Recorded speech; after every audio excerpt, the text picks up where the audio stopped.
बहुत अरसा पहले की बात है कि झुनझुन नामी गांव में एक लड़का टोटू अपनी सौतेली माँ और अपने सौतेले बड़े भाई के सोने के साथ रहा करता था।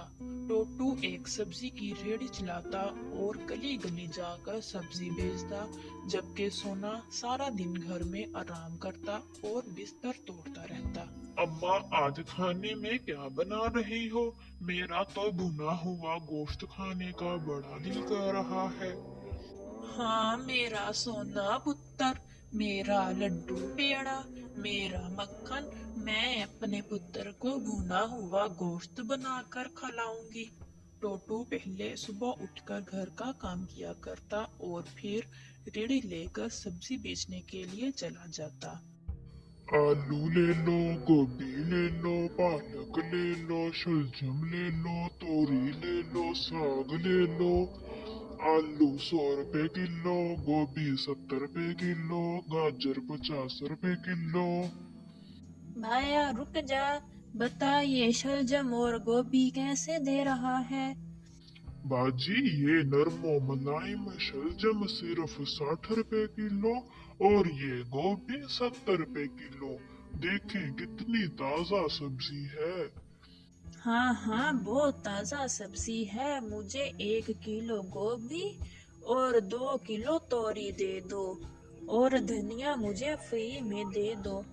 हाँ बाजी, वैसे तो धनिया बहुत महंगा हो गया है, लेकिन आप रोज मुझसे सब्जी लेती है, इसलिए आपको मैं धनिया फ्री में दे देता हूँ। टोटू बहुत अच्छे तरीके से ग्राहकों के साथ पेश आता और गांव के ज्यादातर लोग टोटू से ही सब्जी लिया करते थे।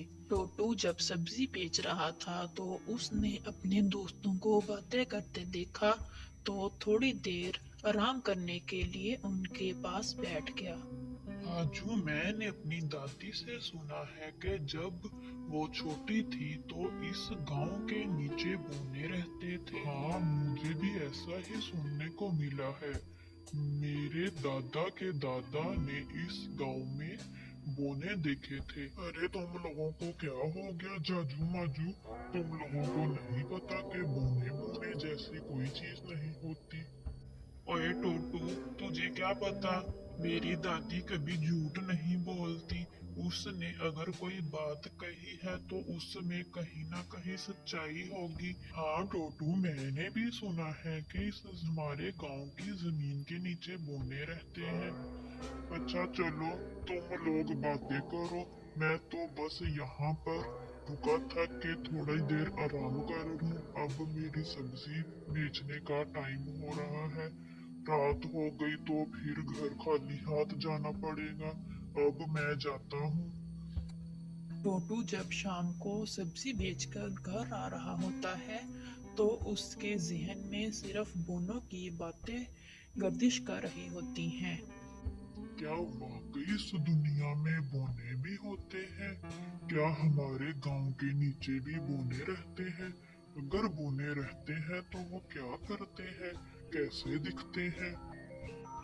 इतने में सोना उसे आवाज दे देता है। अरे टोटू, तू अब आ रहा है? मैं कब से तेरा इंतजार कर रहा हूँ।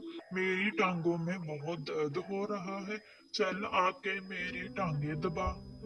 सोने भाई, आपको पता है हमारी जमीन के नीचे बोने रहते हैं? मुझे आज चाचू और माजू ने बताया है। ए चल हट परे। तुझे क्या लगता है कि हमारी जमीन के नीचे बोने हैं? तो खुद बोने की शक्ल जैसा। चल शाबाश, मुझे पानी पिला। आया बड़ा बोने बोने वाला।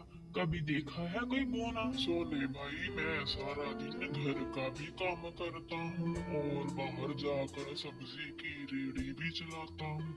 आप सारा दिन बिस्तर पर पड़े रहते हैं, ऐसे तो काम नहीं चलेगा। आप भी मेरी थोड़ी सी मदद कर दिया करें। ओ मोटे, सब्जी की रेहड़ी तो एक ही है, वो तू चलाएगा तो मैं तो आराम करूंगा ना। क्यों अम्मा? हाँ मेरा चांद पुत्र टोटू, आज मेरे सोने के लिए आते हुए सोन हलवा लेकर आना। मेरा मिठा, मेरी आंख का टुकड़ा, देख तो कितना कमजोर हो गया है। टोटू की माँ और सोना सारा दिन घर में आराम करते रहते और टोटू सारा काम करता। अगले दिन जब टोटू सब्जी की रेडी लेकर जा रहा होता है तो वो सोचता है, आज मैं गांव के परले हिस्से में जाकर सब्जी बेचता हूँ, लेकिन इसके लिए तो मुझे जंगल के बीचों बीच रास्ते से जाना पड़ेगा। लेकिन चलो, ज्यादा मुनाफा तो हो जाएगा।